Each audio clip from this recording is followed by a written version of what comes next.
beberapa tahun ini ada yang meneliti. Apa penelitiannya? Keturunan Bani Quraisy di Saudi Arabia. Kata mereka hampir punah. Jadi kalau punah, berarti kiamat selesai.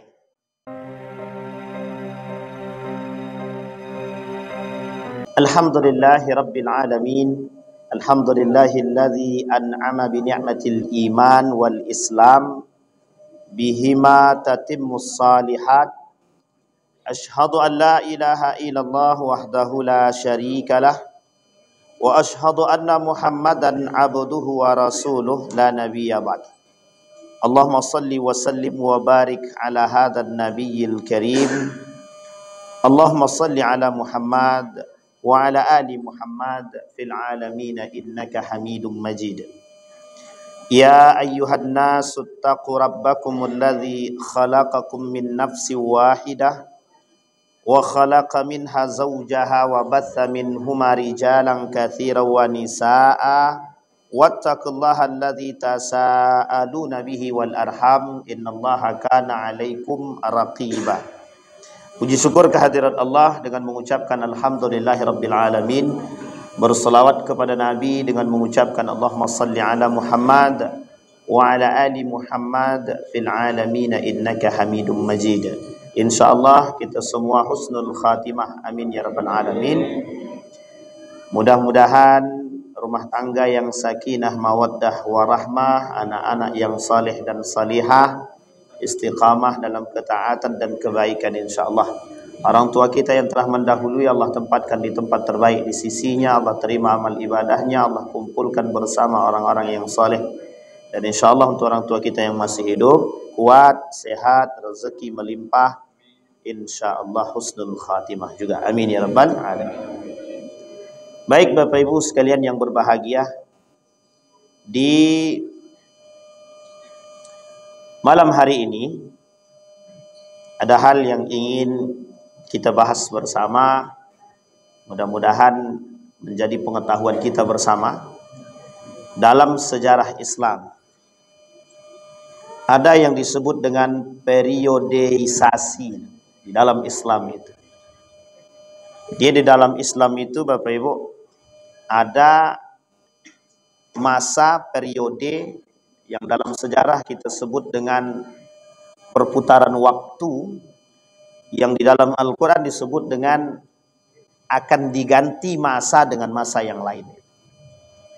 Wa tilkal ayyam nudawiluha bainan nas. Kata Allah, kami pergantikan masa tersebut. Saya malam hari ini lebih pengen berbicara tentang sejarah saja. Biar kita nih ada semangat lain. Dalam sejarah kebangkitan Islam itu kita lihat periodenya itu oleh orientalis dari Eropa itu bilang the Dark Age. Dark Age itu namanya masa kegelapan. Masa gelap itu bagi kita masa terang. Namanya Golden Age of Islam. Ada namanya Montgomery Ward, seorang orientalis, menuliskan begitu. Kata dia, the Golden Age of Islam. Ada masa-masa kejayaan Islam itu. Pada masa kejayaan Islam itu dianggap masa yang paling menguntungkan bagi umat Islam itu sendiri. Kita ambil masa tersebut, lebih tepatnya dari abad ke-7 sampai abad ke-10 cemerlang sangat. Karena Nabi masih hidup. Tapi pada itu sudah lewat batas. Nabi Muhammad, para sahabat. Disebut masa itu masa gemilang. The Golden Age of Islam. Masa di mana kejayaan Islam. Oleh orientalis itu tak dianggap sebagai masa kejayaan. Oleh orientalis dianggap sebagai Dark Age, masa kegelapan. Sebutlah satu di antaranya, ada Rihlah Ibnu Batutah namanya. Ada buku judulnya Rihlah Ibnu Batutah. Ibnu Batutah ini yang membantah semua teori-teori barat yang berkaitan tentang sejarah Islam. Yang ditutupi. Oleh siapa yang nutupi? oleh kaum orientalis. Beberapa waktu yang lalu ada seorang jamaah WA begini, Ustaz, ternyata penemu ilmu bedah itu bukan orang non-muslim, bukan orang kafir, tapi umat muslim. Saya kemudian bilang, Bapak sering ikut kajian? Sering. Terus saya bilang, tak pernah Bapak dapatkan orang yang mengkaji itu. Sebenarnya ada, tapi mungkin belum sampai gitu kan. Dalam hal tersebut, saya pernah dikirimkan PDF sekitar 5.000 lebih halamannya. Judulnya itu At-Tib. At-Tib. Itu karangan langsung daripada Ibnu Sina. Langsung dikarang oleh Ibnu Sina. Di rumah saya sekarang ada buku tebal setebalnya itu tentang persoalan pajak. Itu penemunya bukan orang kafir itu. Penemu teori pajak itu banyak sekali model pajak itu. Khusus umat muslim itu ada berapa macam pajak. Dan orang kafir itu ada pajaknya. Ini pada masa piagam Madinah itu. Satu piagam yang sangat terkenal di dunia. Pertama sekali, amandemen perdamaian. Merujuk kepada semua hukum menurut agama masing-masing. Bayangkan dalam piagam Madinah itu, siapa yang bersalah? Orang Yahudi salah, hukum pakai hukumnya Yahudi. Orang Nasrani salah, hukum pakai hukum Nasrani. Orang Islam salah, hukum pakai hukum hukum Islam. Tapi tidak dipakai hukum adat itu, tidak ada waktu itu. Meskipun mereka punya adat itu. Kuat sekali Madinah itu dengan adatnya pada masa itu. Tapi tak dipakai itu. Nabi persatukan orang itu. Muhajirin, Ansor, Yahudi, Nasrani dijadiin satu. Nama piagamnya piagam Madinah. Pajak itu.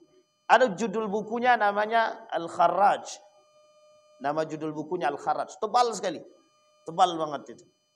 Itu kalau di 3 kali Al-Quran ini kayaknya. 3 kali Al-Quran. Tebalnya itu. Pengarangnya Abu Yusuf.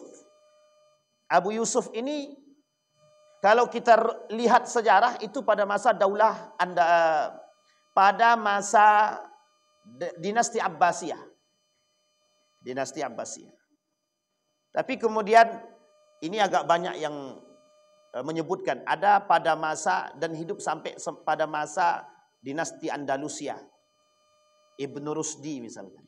Itu Andalusia. Kemudian Abbasiyah itu cemerlangnya pada masa itu. Jadi pada masa dinasti Umayyah itu sudah mulai gemilang. Tapi sebelum sampai pada kegemilangan itu, Islam waktu itu pada masa Nabi Muhammad SAW, bagaimana coba prosesnya itu? Dianggap agama baru, dianggap yang tak layak bawa agama, mengakui kejujuran dan kehebatan dan kecerdasan Nabi, tapi tak mengakui risalah Nabi. Sekarang banyak begitu. Cerdas orangnya tapi tak mau ngakui risalah kenabian itu, tak mau. Makanya sebenarnya penyebab umat muslim ini ada kemunduran. Kata seorang ulama, apa yang menyebabkan lima ta'akharal muslimun? Kenapa umat muslim hari ini itu mengalami kemunduran? Satu aja sebabnya. Dari sekian banyak sebab, satu diantaranya adalah ilmunya kurang. Ada yang mengatakan ilmu tinggi tapi risalah tak mau. Tak mau mengakui risalahnya Nabi. Jadi cerdas tapi tak beriman, itu maksudnya. Tapi yang lain bilang, salah satu penyebabnya itu adalah ilmu yang lemah. Karena pada masa itu umat muslim itu cerdas-cerdas. Yang menemukan pesawat terbang. Sebenarnya bukan pesawat terbang itu, sayap itu. Sayap pesawat itu. Itu penemunya sudah jelas, itu sudah ada dari muslim. Dan itu disampaikan. Bapak Ibu habis ini pulang ke rumah, buka satu video. Judul video itu The Golden Age of Muslim. The Golden Age of Islam. Sejarah kebudayaan Islam. Sejarah masa keemasan Islam. Nanti Bapak Ibu temukan video, cari yang translate bahasa Indonesia. Dia ada pakai bahasa Inggris soalnya. Dan itu yang buat bukan orang Indonesia. Yang buat bukan orang Indonesia. Kenapa mereka tunjukkan? Di situ disebutkan namanya. Ada Abu Hayyan, Ibnu Sina dan lain sebagainya. Pembuat kacamata, penemu bedah dan lain sebagainya. Itu bukan orang kafir, disebutkan dalam buku itu, bukan. Dan ini nanti akan kita sampaikan jika sampai ininya. Jadi Bapak Ibu sekalian yang berbahagia, Islam itu punya periode masa kejayaan itu. Dari masa baginda Nabi sampai runtuh Turki Utsmani. Jadi dari masa baginda Nabi Muhammad SAW abad ke-7 sampai masa Turki Utsmani runtuh 1900. 1925. Sekarang dari masa baginda Nabi. Dari masa baginda Nabi berapa? Kita hitung dari Nabi pindah ke Madinah. Nabi pindah ke Madinah, tahun selanjutnya tahun kedua Nabi pindah, baru terhitung 1 Hijriah. Berarti dari tahun itu sampai tahun 1900. Ini Hijriah, ini Masehinya. Dari tahun kedua Hijriah sampai 1300 sekian. Nah, berapa itu? 1925 itu berapa Hijriahnya? Bapak Ibu hitunglah. Dan itu jauh sekali Pak. Dari 700, gak usah jauh-jauh. Dari 700 sampai 1900. Berapa abad kita berjaya? Dari sekian banyak masa kejayaan kita tersebut, kita mulai mengalami runtuh tersebut 1925. Tapi lebih tepatnya 1923 itu sudah mulai runtuh. Udah mulai runtuh semua itu. Udah tidak kita temukan orang yang cerdas. Tidak kita temukan orang-orang yang betul-betul beriman. Justru yang banyak ditemukan itu orang-orang pengkhianat. Kaum-kaum munafik. Dan orang-orang yang pura-pura beriman. Nah, itu paling banyak ditemukan. Sehingga kata para ulama dalam periode tersebut. Disampaikan pada masa yang gemilang itu. Disampaikan oleh baginda Nabi Muhammad SAW. Masa terbaik itu masa aku dan masa sahabat, kata Nabi. Jadi masa terbaik itu masanya baginda Nabi Muhammad SAW dan masa sahabat. Ini untuk periode ibadah. Kata Nabi masa paling baik itu masa Nabi sama masa sahabat. Kenapa? Nabi masih hidup. Ketika ikhtilaf, ini pernah terjadi. Yang ikhtilaf itu Umar bin Khattab sama Marwan. Ketika Umar bin Khattab itu ikhtilaf dengan Marwan, ini sebab turunnya Al-Quran dalam 7 huruf. Jadi gini Bapak Ibu, Al-Quran itu dalam hadis Nabi turun dalam 7 huruf. Berapa huruf? Huruf apa aja? Ada yang tahu Bapak Ibu? Al-Quran ini turun dalam 7 huruf kata Nabi. Wa anzalal Quran ala 7 ahruf. Kami turunkan Al-Quran dalam 7 huruf. Ini oleh para ahli ilmu Al-Quran dibahas. Yang dimaksud dengan 7 huruf itu bukan alif, ba, ta, sa, jim, bukan. Tapi, apa namanya Pak Ibu? Bukan ikra.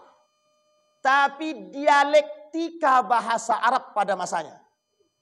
Yang tertinggi dialektikanya disebut dengan Quraisy. Makanya diambil dari 7 dialektika bahasa Arab itu. Seperkampungan Arab dengan kabilah-kabilah Arab tersebut. Diambil satu yang terbaik. Namanya Quraisy. Sehingga bahasa Arabnya Quraisy itu paling baik. Bahasa paling baik. Dalam Al-Quran itu bahasa Quraisy sama.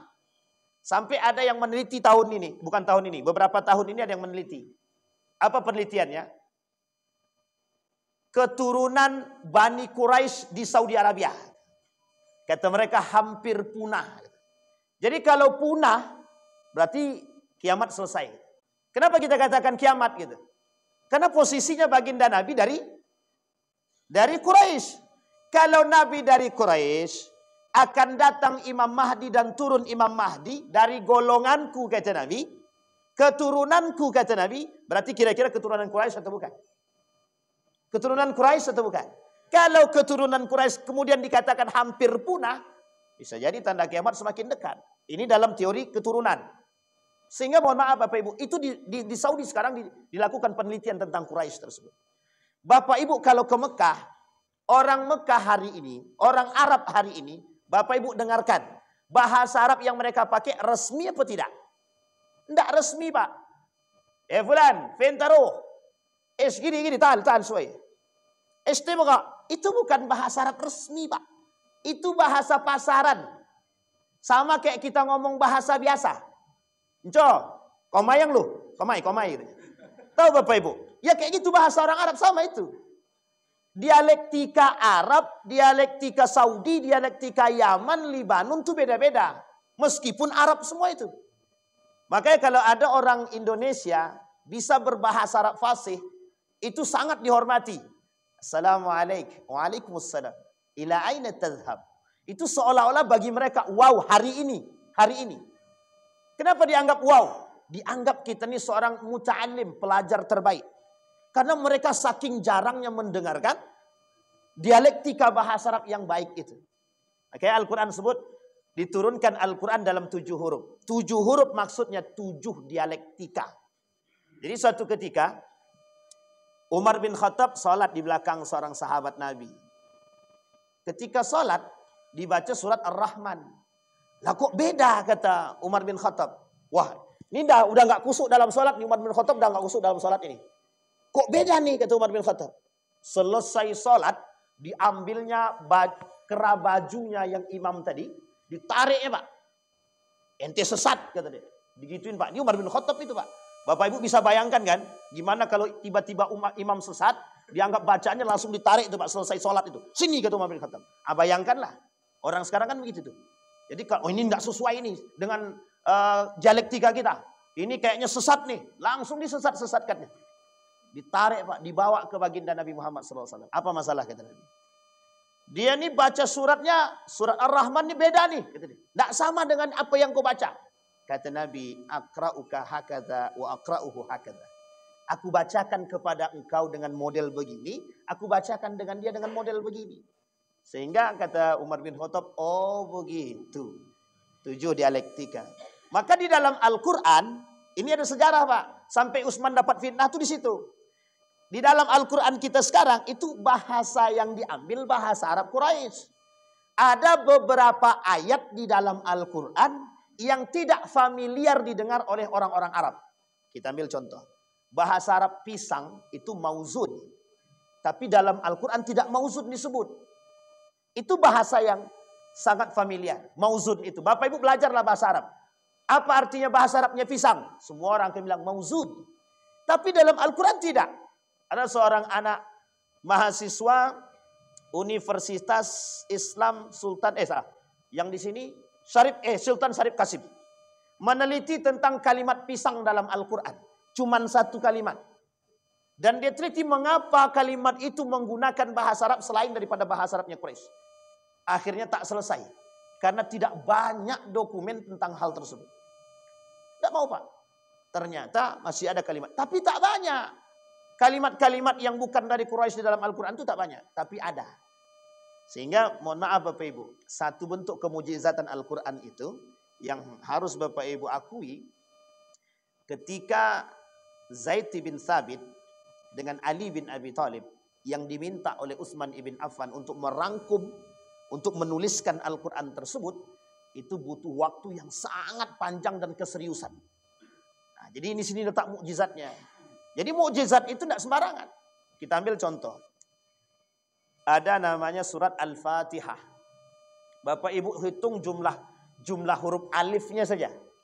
Bapak Ibu jumlahkan huruf alifnya, nanti kelipatannya 7 itu mesti. Dan itu oleh seorang doktor di Universitas di Yogyakarta, Universitas Islam Indonesia, ahli Al-Quran, ahli qiraat sab'ah. Itu beliau lakukan penelitian ilmiah tentang huruf alif saja. Butuh waktu 2 tahun. Huruf alif to dalam surat Al-Fatihah saja. Coba bayangkan. Sehingga dikatakan mukjizat. Ada angka-angka tertentu dalam Al-Quran. Kenapa kok harus 7? Kenapa harus sekian? Dan tidak ada di situ angka sial 13. Yang dianggap sial kan? Tapi ada poinnya. Banyak Pak. Yang disebutkan dalam Al-Quran. Ini yang disebut dengan keilmiahan. Kata baginda Nabi. Pada masa itu. Umar bin Khattab saja. Sebagai orang yang sangat-sangat alim. Itu masa itu terjadi pertikaian antara Umar dengan sahabat Nabi. Artinya periode ini, kata Nabi periode terbaik. Secara keimanan. Memang keilmuannya merujuk kepada Nabi semua. Semua yang tak tahu tanya sama Nabi. Sehingga yang keluar dari lisan Nabi, itu adalah semuanya wahyu. Wa ma yantiqu 'anil hawa in huwa illa wahyun yuha. Tak ada yang keluar dari lisan Nabi kecuali semuanya wahyu. Semuanya Pak. Ditanya sama Khalid bin Walid, semua disampaikan sama Nabi dan diabadikan dalam bentuk hadis baginda Nabi Muhammad sallallahu alaihi wasallam. Periodenya dari Nabi sampai sahabat Nabi. Kata Nabi, itu periode terbaik. Masaku sampai sahabat. Tsumma yalena. Kemudian kata Nabi, setelah masaku, masanya sahabat. Setelah masa sahabat, ada masa yang lebih baik. Nama dia tabi'in. Tabi'in. Tabi'in ini hidup masa sahabat. Dia tak hidup sama-sama dengan Nabi. Dia hidup di masa sahabat. Dan dia hidup bertemu dengan para sahabat-sahabat Nabi. Dan sahabat-sahabat Nabi ini mereka belajar kepada sahabat-sahabat Nabi. Sekarang Bapak Ibu bayangkan. Kita ambil saja sahabat Nabi ada 60. Anggaplah 60. Dia banyak, ada 400 lebih sahabat Nabi itu. Kita anggap 60. Satu orang di antara para sahabat ini punya murid 60. Kira-kira ya. Ini satu periode baru. Berarti sahabat punya murid berarti tabi'in. Tabi'in ini punya murid lagi 60. Berarti kalau satu sahabat 60 kali 60 berapa? Nah, ambil ya 60 kali 60. Sahabat itu hitung sendirilah. Kan begitu. Kalau saya suruh hitung agak panjang sedikit. Nanti masa tabi'in setiap di antara mereka punya murid lagi. Sekarang pertanyaannya, mungkin enggak masa tabi'in mengalami pemahaman ikhtilaf yang berbeda dengan sahabat Nabi? Mungkin atau tidak mungkin? Ada masa kemungkinan sangat itu. Tapi yang membuat jalurnya bertemu di mana? Hadis baginda Nabi Muhammad sallallahu alaihi wasallam. Yang membuat bedanya bukan hadisnya, Pak. Model pengamalannya, karena satu sahabat Nabi bisa melihat Nabi dengan berbeda dengan sahabat yang lain. Ini kalau Bapak tengok, inilah sebab munculnya fikih itu di situ. Sehingga tidak bertemu, Pak. Kalau Bapak paksakan hadis Nabi untuk kita tekankan dalam, pokoknya kita harus belajar hadis yang sahih. Harus, Pak. Nanti kalau kita bilang hadis sahihnya harus betul, kata hadis tadi bapak dan kata hadis Nabi, bapak dan ibuku masuk dalam neraka, katanya. Nah, gimana? Berarti bapaknya Nabi masuk neraka. Bapak dan ibu Nabi masuk neraka. Oleh Habib Rizik dikritik habis-habisan gitu. Sampai di sini paham ya Bapak. Ini persoalan. Tapi masa itu masih terbaik sampai pada masa tabi'in. Nah, ini akhir. Kata Nabi, sahabat, tabi'in. Setelah masa ini Bapak Ibu, ini masih dianggap masa yang baik, tapi perubahan dari sistemnya khilafah menjadi sistem monarki. Tapi masih dianggap terbaik karena jarak mereka dengan tabi'in tidak jauh. Dan para ulama-ulama banyak yang belajar dan datang ke situ. Sampai di sini bisa dipahami Bapak Ibu. Maka tepat pada 1925 runtuh Turki Utsmani, hilang semua ruh-ruh Islam itu. Nah, sekarang kita rujuk kepada kebangkitannya. Kita lihat apa yang membuat mereka bangkit. Apa yang menyebabkan kebangkitan Islam ketika itu ada. Ruh yang pertama kita lihat, Pak. Apa yang diajarkan oleh Nabi kepada para sahabat Nabi. Satu, bagaimana menekankan ketakwaan yang tinggi dalam diri mereka untuk memberantas cuman berhala, Pak. Kita mulai dari Makkah. Mekah yang diberantas oleh Nabi bukan masalah soal syariat. Masalah perbudakan tidak dibahas. Masalah riba tidak dibahas. Masalah wanita zinah tidak dibahas. Masalah khamar tidak dibahas. Tapi pertama kali yang dibahas oleh Nabi, hancurkan patung-patungnya. Gimana coba cara menghancurkannya? Ketika patung-patung ini hendak dihancurkan, otomatis Pak, datang perlawanan yang keras dari mereka. Sehingga mereka tidak mau menerima Nabi. Kenapa? Tuhan yang dirubah. Tuhan sebelumnya siapa? Kata mereka, Wabilatta wal Uzza, demi Lattah dan Uzza, kami akan membunuh Muhammad. Kan itu yang dikatakan oleh Umar bin Khattab. Hendak kemana kau Umar? Aku mau membunuh Muhammad. Manusia pertama yang dengan lantang mengatakan, aku ingin membunuh Muhammad dengan membawa pedang secara nyata dan mengarah ke rumah Muhammad. Hanya saja tak sampai, itu aja. Di tengah jalan dicegat, yang mencegat kawan sendiri. Suruh balik ke rumah adiknya. Ternyata adiknya masuk Islam. Di situ mulai hati tergetak masuk ke dalam, diantarkan kepada Nabi, masuk Islam deh. Yang membuat Umar masuk Islam bukan hanya persoalan surat Taubah, bukan.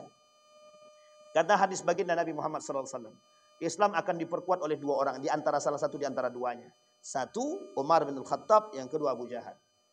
Sehingga mendengar hadis tersebut, Umar luluh. Datang dia, nyatakan asyhadu an la ilaha illallah. Coba Bapak Ibu tonton film Umar bin Khattab. Langsung merinding kita depannya. Masalahnya, kita butuh manusia seperti Umar sekarang, Pak. Sekarang kita butuh manusia seperti Umar bin Khattab. Kenapa saya kata? Kita butuh manusia seperti para sahabat sekarang. Karena yang pertama kali yang ditanam oleh Nabi satu, keyakinan kepada Allah yang sangat tinggi. Pertanyaan kita sekarang, umat muslim itu sangat jauh daripada Allah. Mengaku beriman tapi jauh betul. Kami tidak akan menyelewengkan, kami tidak akan melakukan syirik. Memang tak lakukan syirik Pak, tapi minta pertolongan sama dukun. Sama Pak, beda tipis Pak. Coba bayangkan. Semua yang dilakukan oleh Nabi pada masa Mekah itu, periode Mekah, habis semua Pak. Disakiti semua. Sekarang tak Pak. Manusia yang disakiti sekarang berubah. Yang tadinya imannya kuat, tapi karena disakiti berubah lemah Pak. Jadi lembut sekarang. Nah, ini kita sekarang Pak. Kita ambil contoh ya Pak ya.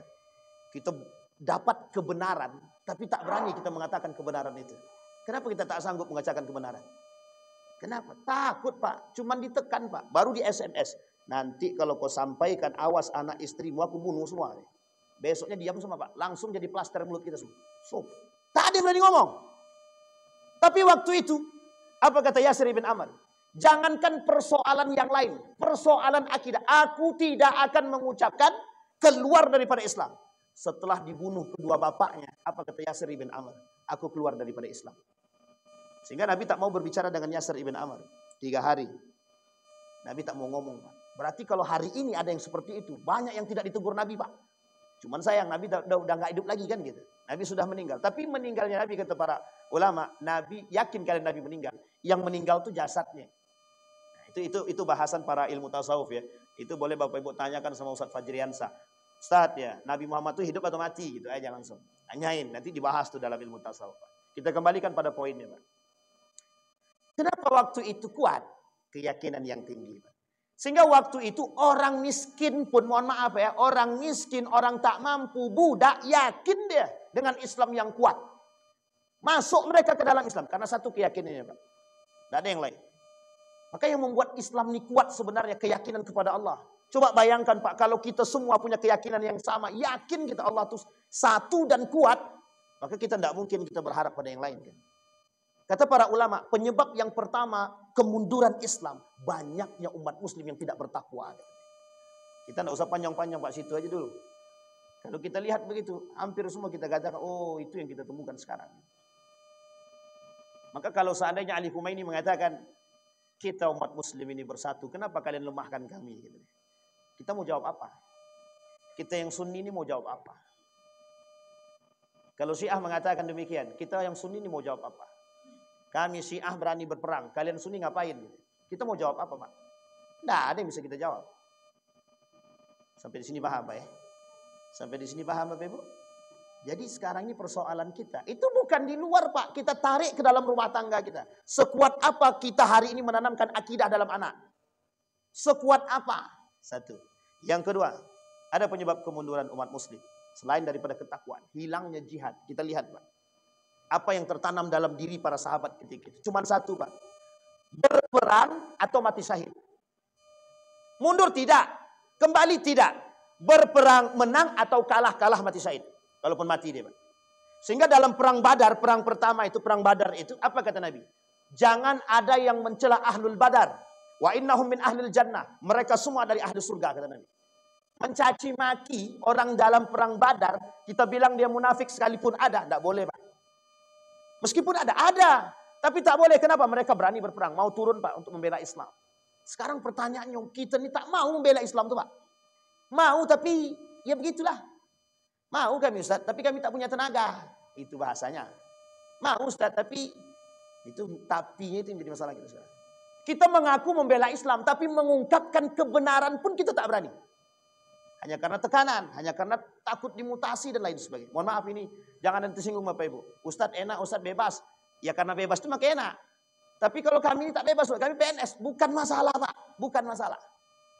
Kan dalam aturan PNS itu jelas tuh Pak. Mana yang boleh, mana yang harus dipecat dan tidak dipecat itu sudah jelas di situ Pak. Sejauh tidak melanggar aturan-aturan yang jelas. Pertanyaannya berbicara kebenaran apakah itu menjadi sebuah persoalan. Paling dimutasi Pak, dicabut tidak. Dimutasi paling, dicabut tidak. Nah itu masalah saat mutasi itu masalah saat jauh dari anak kami Ustaz. Nah itu dia masalahnya. Karena ini banyak bahasannya begitu Bapak Ibu. Persoalan kita bukan sampai di situ Pak. Persoalan kita yang meruntuhkan Islam itu siapa? Kita Pak. Bukan orang lain. Kita masuk sejarah lagi. Yang ditanamkan sama Nabi. Apa kata Nabi? kalian berperang, yakinkan keyakinan kalian dalam perang, kata Nabi. Aku yang berdoa kepada Allah. Nabi yang berdoa kepada Allah. Ketika Nabi berdoa kepada Allah, kemungkinkah kemenangan itu tak datang kepada Nabi? Tak mungkin, Pak. Pertanyaannya dalam jumlah yang sedikit. Kam min fi'atin qalilatin ghalabat fi'atan katsirah. Kenapa kok bisa jumlah sedikit memenangkan jumlah yang besar? Itu karena doa. Bukan persoalan doa. Allah datangkan bantuan yang lain. Seolah mata mereka melihat yang sedikit itu. Tiba-tiba datang gerombolan yang baru yang datang. Itu kata para ulama. Karena Allah turunkan bantuan. Pertanyaannya sederhana kalau kita tarik, Pak. Manusia yang datang meminta tolong kepada Allah, pasti Allah tolong. Itu pasti itu, Pak. Apalagi dalam keadaan terjepit. Cuman masalahnya kita sekarang itu tak berani jihad. Apa kata Syekh Ramadan Al-Buti? Penyebab kemunduran umat muslim hari ini benci akan jihad. Karena kebencian kita terhadap jihad. Hari ini kita tak bisa. Pertanyaan kita, kenapa kita takut dengan jihad? Kenapa kita tak mau berjihad? Kami sudah cukup saat jihad ekonomi, oke. Di antara yang paling lemah jihad ekonomi, tidak ada masalah, Pak. Tapi ada jihad yang paling besar hari ini, Pak, untuk kita semua. Jihad mengatakan kebenaran dan tidak diam atas kesalahan. Itu yang paling penting, Pak. Maka jihad ini kata para ulama, ada penulis kitab itu Irsyadul Ibad itu. Persoalan jihad ini persoalan serius. Kenapa saya katakan persoalan serius? Sebanyak ini umat muslim, sebanyak ini orang-orang yang mengaku beriman kepada Allah, yang datang sebagai garda terdepan sebagai seorang mujahid hanya segelintir umat. Maka tak salah ketika baginda Nabi mengatakan yang hilang dari umat muslim itu adalah jihad. Kenapa dulu persoalan jihad ini persoalan sensitif? Karena membangkitkan gairah semangat, Pak. Sangat sensitif. Ini mohon maaf, Pak, ya. Ketika fatwa jihad oleh Mbah Hasim Al-Asy'ari, coba bayangkan semua turun, Pak. Posisinya semua turun. Fatwanya cuma satu. Semua yang berjihad melawan penjajah, mati dia, mati syahid. Masuk surga. Cuman itu yang diharapkan, Pak. Ini pernah ingat kasusnya Habib Rizik, Pak, ya. Saya tidak bela Habib Rizik, tapi kasus ini sangat cemerlang pada masanya. Apa kita katakan? Satu perintah yang ditunggu waktu itu. Kalau jihad kita bilang mungkin jihad semua, Pak. Buktinya datang tuh ramai manusia datang ke Monas itu, Pak. Sekarang kita nggak tahu ya, tapi begitu posisinya. Artinya ketakutan orang kafir, ketakutan Eropa terhadap kekuatan yang seperti ini, itu sangat, Pak. Jangan dikira Bapak Ibu yang melihat berita internasional ketika itu, ketika berkumpulnya umat muslim di Monas itu beritanya sampai ke internasional, Pak. Apa beritanya? Kekhawatiran Eropa terhadap semangat jihad. Coba bayangkan. Itu saya baca betul berita itu, merinding saya, Pak. Keluar dari berita-berita internasional itu cuma satu perkataan. Apa kata kaum-kaum orientalis itu? Kalau ini betul bertahan lama, habis kita. Coba bayangkan. Rasa jihad itu ternyata hilang, tergoreskan hanya karena kenikmatan dunia. Cinta terhadap yusaku antada alaikumul umam. Kata Nabi, kelak umat muslim itu pecah dan lemah gitu. Penyebab lemahnya cuma satu saja, duit. Cinta terhadap dunia, hubbud dunia wa karahiyatul maut, ar-rahan. Cinta terhadap dunia dan benci akan kematian. Dan itu ternyata sedikit demi sedikit kita lihat. Ada orang-orang yang dulu semangat kali, pokok juang gitu. Dikasih jabatan di atas, hilang cerita, Pak. Nah, Bapak Ibu pandailah menilai itu siapa orang, ya kan? Masih mending dia munafik dari awal gitu kan. Tapi kok munafiknya setengah-setengah gitu. Di awal dia semangat bela Islam, tapi ternyata ketika dapat kursi, hilang cerita, Pak. Tidak ada hilang lagi. Oh, pokoknya Ustaz kami mau berjihad. Ini cerita nyata, Bapak Ibu. Ada seorang pemuda. Pokoknya Ustaz saya masuk dalam lembaga ini. Pokoknya biar saya bisa merubah kemungkaran-kemungkaran. Saya sangat semangat mendengar kalimat itu, Pak. Oh, alhamdulillah ada orang-orang yang... Setahun kemudian apa kata dia? Tak sanggup saya, Ustaz. Gitu. Mundur aja lah, kata dia. Asyik bayangkan. Saya sudah ingatkan. Tidak akan mampu, saya bilang itu. Bukan tak mampu. Karena memang itu yang kita... Karena yang kita hadapi orang-orang yang memang mencari kepentingan dunia dalam suatu lembaga. Lembaga Islam. Tapi dia mencari kepentingan di situ. Dia gunakan lembaga ini, dia bangun lembaga ini tapi untuk mencari kepentingan dunia. Kepentingan dunia. Tidak masuk, Pak. Dengan roh jihad itu tidak masuk. Sehingga jangan mengatasnamakan mengaku jihad tapi tidak ada jihadnya gitu. Oke, yang kita katakan semboyan kita cinta terhadap agama, semangat terhadap agama, kita harus lihat siapa pelakunya, Pak. Karena banyak yang mengatasnamakan semboyan-semboyan tersebut ternyata di belakang itu punya kepentingan. Kita lihat berapa banyak orang-orang yang datang ke sana hanya untuk meminta. Gitu. Na'udzubillah, summa na'udzubillah. Kembali kepada poin yang tadi. Apa yang ditekankan Nabi pada periode itu? Yang ditekankan oleh Nabi adalah semangat jihad.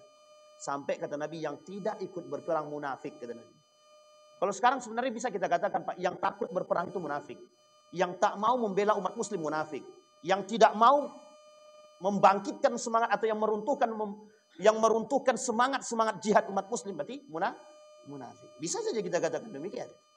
Karena memang pada masa itu yang tidak mau berperang munafik. Bahkan ada orang ini singgungan buat kita semua. Ada satu orang pemuda yang ketika perintah Nabi berperang, dia tak mau berperang, Pak. Tak mau berperang. Tapi uniknya ketika dia keluar dari rumah, nampak oleh perempuan-perempuan yang ada berjalan dekat rumah dia. Apa kata perempuan tadi? Lihat tuh laki-laki itu. Yang lain berperang, dia tak berperang. Apa tak malu dia? Balik dia ke dalam rumah dia ambilnya, kemudian pergi ke belakang rumahnya, diambilnya kudanya, kemudian pedangnya dia sangkutkan, dia pergi ikut berperang bersama Nabi. Apa kata para sahabat? Gagahnya pemuda itu berperang, menebas sekian banyak musuh. Apa jawaban Nabi? Dia berperang bukan untuk keridhaan Allah, bukan. Dia berperang untuk kehormatan dia. Sekarang saya tanya, itu kalau kita bahasakan sekarang, berapa banyak manusia yang menjaga kehormatan dia dengan alihnya agama. Berapa banyak agama menjadi tameng atas kepentingan mereka di balik hal tersebut. Dan itu terjadi, Pak. Tahu Bapak Ibu kenapa dia keluar begitu semangat? Takut dibilang seperti perempuan. Apa kata dia? Mana kehormatanku ketika aku dipanggil sebagai seorang perempuan? Aku laki-laki. Berperang dia, kata Nabi, dia berperang bukan untukku dan Allah. Bukan. Sehingga kalimat itu disematkan kepada orang-orang yang munafik ketika itu. Ketakutan untuk berperang, tapi setelah ada yang mencela dan mencaci, dia semangat berperang. Kata Syekh Ramadan Al-Buti dan Syekh Mutawalli Sya'rawi yang hilang dari tubuh umat muslim hari ini itu. Bapak Ibu kalau lihat sekarang, ceramah para da'i-da'i internasional, ulama-ulama internasional hari ini, pembahasannya tidak jauh seputar jihad. Kenapa kita katakan pembahasannya tidak jauh dari seputar jihad? Karena ada kekhawatiran akan datangnya hari kiamat atau akhir zaman sementara mereka tidak dalam keadaan yang betul-betul berjihad. Sampai sini paham Bapak Ibu? Kenapa banyak ulama internasional hari ini membahas tentang jihad? Karena ada kekhawatiran yang dia takutkan adalah nanti banyak umat muslim yang mati dalam ketakutan untuk berjihad. Kenapa demikian? Karena sudah masanya memang untuk berjihad. Kenapa semangat jihad itu harus ditumbuhkan lagi? Kelak jihadnya kita bersama orang-orang munafik, bersama kaum Yahudi, Nasrani. Bayangkan Pak, kita hari ini dicuci, diperangi dalam otak kita, diam saja. Dari dulu kita 1926, dicuci terus sampai hari ini, kita diam saja. Bahkan hampir setengah daripada umat muslim ini mengikut daripada perbuatan mereka. Coba bayangkan, westernisasi, kebarat-baratan, semua Pak. Pakaian, kesehatan, pendidikan, semua masuk. Apa kata Dr. Adian Hussein? Liberalisme itu sudah masuk dalam kampus, kata dia. Jadi merubah pola pikir yang paling mudah itu memang enaknya mencuci pola pikir anak-anak mahasiswa sekarang. Coba bayangkan. Percaya atau tak percaya Bapak Ibu? Mahasiswa tidak hafal Al-Fatihah. Mahasiswa muslim tak hafal Al-Fatihah. Sekarang Bapak Ibu bayangkan kalau tak hafal Al-Fatihah itu PR siapa? PR siapa? Jangan bilang PR orang tua. Semua kita punya PR, Pak. Pertanyaannya, pengajian di Pekanbaru ini membludak. Setiap maghrib ada kajian. Tapi masih banyak mahasiswa yang tidak bisa baca Quran. Pertanyaannya, apa dan siapa dan mengapa? Apa yang dilakukan oleh para da'i-da'i dan para ulama-ulama dan semua orang-orang yang mengikuti kajian? Ustaz, itu kan harus mereka yang mau. Sekarang tak butuh Pak. Kita sekarang ini tak bisa nunggu dia mau. Tak bisa. Tak bisa kita tunggu sadar, tak bisa. Karena sulit untuk menyadarkan dia. Lebih banyak pengaruh buat dia tak sadar daripada sadar. Maka kebijakan penting Pak. Kebijakan penting. Orang tua buat kebijakan di rumah. Sekolah, SMP, SD, SMP, SMA buat kebijakan. Cuman masalahnya kalau dibuat kebijakan Ustaz, nanti keluar mereka dari sekolah, itu biarkan sekolah keluar. Nanti sunyi sekolah kami Ustaz. Kalau sunyi sekolah kami nanti di mana kami cara menggaji guru? Sampai ke sono Pak. Coba bayangkan, sampai ke sono Kak pikirannya Pak. Coba bayangkan, begitulah mirisnya pendidikan di tempat kita sekarang. Sampai di sini paham Bapak Ibu. Jadi secara mereka merusak itu terstruktur. Masuk ke dunia pendidikan rusak semuanya. Hilang Al-Quran, hilang jihad. Hilang Al-Quran, hilang iman. Hilang kedua-duanya, hilang Islam. Sampai sini paham Bapak Ibu. Kalau enggak mungkin ada mahasiswa Muslim tidak hafal Al-Fatihah. Kalau cuma Ustaz, kan Al-Fatihah itu panjang. Itu udah miris banget ya Pak ya. Udah miris banget. Sekarang ada mahasiswa tak tahu huruf hijaiyah. Tak tahu huruf. Berapa jumlah huruf hijaiyah? Nak, saya tanya berapa jumlah huruf hijaiyah? Belum pernah saya hitung lagi Pak Ustaz. Nah, coba ketua. Itu kalau seandainya Bapak Ibu ketemu dengan anak itu mau diapain tuh? Mau kita apakan? Gitu. Sehingga saya buat begitu kelasnya Pak. Tidak usah belajar. Tidak usah belajar. Apa pelajaran kita? Baca Quran aja udah selesai. Satu semester ini kalian hafalkan aja Al-Fatihah itu semua. Kalau udah hafal Al-Fatihah saya kasih nilai A+. Tidak ada lagi apresiasi yang bisa kita berikan Pak. Dan itu terjadi. Kita runut sejarah Pak ya. Kita runut sejarah. Dinasti Andalusia. Pada masa Daulah Andalusia. Atau dinasti Andalusia. Kerajaan Andalusia. Kerajaan Andalusia. Kecintaan manusia terhadap suasana dunia dan kekuasaan ketika itu. Hilang Pak. Hilang ruh agama hilang. Hilang ruh agama. Ditambah datang Ziryab bawa musik. Selesai Pak. Memang waktu itu menggema di Eropa itu. Penyebab menggemanya musik di Eropa itu faktor Ziryab ini memang. Ziryab. Kata para ulama manusia kontroversi pada masanya. Nah, ini kita kaji sejarah Ziryab ini sedikit sebelum kita tutup. Jadi Bapak Ibu ada namanya Ziryab. Ziryab ini kata sebagian para ulama dia hidup di masa dinasti Andalusia. Dia ini ahli seni. Bukan seni bela diri ya. Tapi dia bisa bermain musik. Pandai bermain musik. Sehingga Ziryab ini membawa alunan musik itu di dinasti Andalusia ini. Dia perkenalkanlah kepada masyarakat tentang musik ini. Mohon maaf Pak, ternyata masyarakat senang mendengarkan musik tersebut. Sehingga akhirnya diundanglah Ziryab ini datang ke istana untuk mengajarkan orang-orang di istana itu musik, bermain alat-alat musik. Kemudian membuat syair dan lain sebagainya. Apa yang terjadi? Tidak butuh waktu lama. Semua orang-orang di Eropa ketika itu, Andalusia itu, Spanyol itu, mencintai perbuatan musik itu. Ketika mencintai musik itu kan tak salah secara hukum Ustaz. Oke lah. Pertanyaannya adalah, kata para ulama ketika itu, lebih banyak kecenderungan kepada musik atau dunia dan hiburan ketimbang Al-Quran.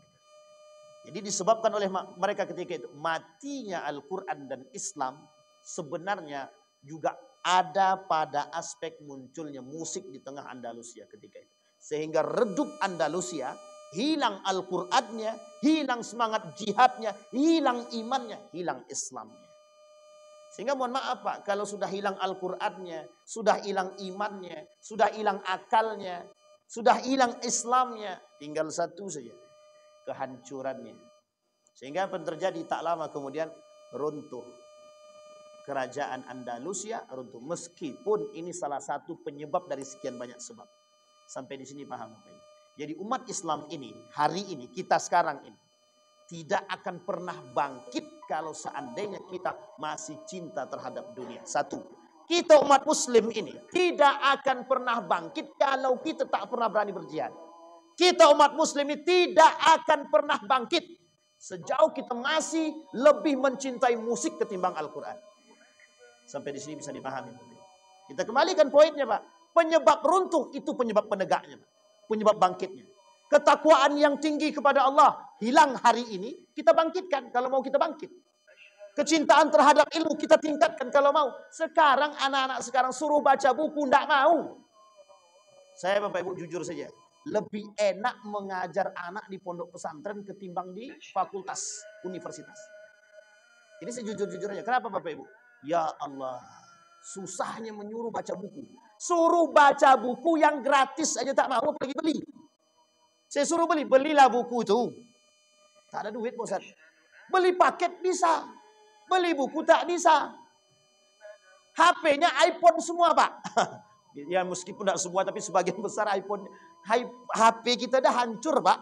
HP anak-anak mahasiswa sekarang iPhone lah, Samsung sekian lah. Pertanyaannya canggih, Pak. Beli buku harga 100.000 tak sanggup. Apa kata mahasiswa? Saya suruh beli buku satu saja. Harganya cuma 45.000. Jawabannya apa? Ada enggak Pak PDF-nya, Pak? Astagfirullahaladzim. Ngelus dada kita, Pak. Jadi anak sekarang, mohon maaf, Pak. Ini saya ambil cuma sebagai perbandingan saja. Agar kita terbuka sedikit sebelum saya tutup. Di Yogyakarta, itu terkenal dengan kota pendidikan. Waktu itu saya tidak tahu sekarang. Waktu itu, kalau Bapak Ibu keliling ke Universitas Gajah Mada, itu Bapak Ibu akan lihat setiap tempat duduk itu diisi oleh anak-anak yang baca buku, Pak. Baca buku. Dan di sekeliling itu ada organisasi-organisasi Islam yang selalu menghidupkan masjid-masjid itu untuk kajian. Dan yang dikaji itu adalah khazanah-khazanah keislaman, baik Al-Qur'annya, baik tentang persoalan-persoalan keislaman yang lain. Itu yang dikaji, Pak. Dan itu anak muda, Pak. Dan di beberapa tempat. Sampai saya ke sini, mohon maaf Bapak Ibu, sampai saya ke sini, pindah saya ke sini, 1 tahun saya stres, Pak. Saya waktu di Yogyakarta itu buat satu kelompok namanya Booknesia. Anak-anak yang suka baca buku. Sebenarnya bukan suka baca buku semua. Kita ciptakan suasana anak-anak yang mau baca buku. Kita buat diskusi sederhana. Yuk datang, duduk aja. Yang tak bisa baca buku tidak apa-apa. Nanti pasti termotivasi dari kawan-kawan yang mau baca buku. Ujung-ujungnya alhamdulillah Pak, hidup tuh Pak. Dari kampus mana-mana datang. Dari UGM, UNY, UIN dan lain sebagainya. UNY datang Pak. Sampai ke sini stres Pak. Setahun saya stres Pak. Stres itu tidak saya temukan di mana lingkungan yang itu gitu. Ini bukan berarti kita mencari apa, tidak. Artinya yang membuat itu adalah kita. Sampai di sini paham Bapak Ibu.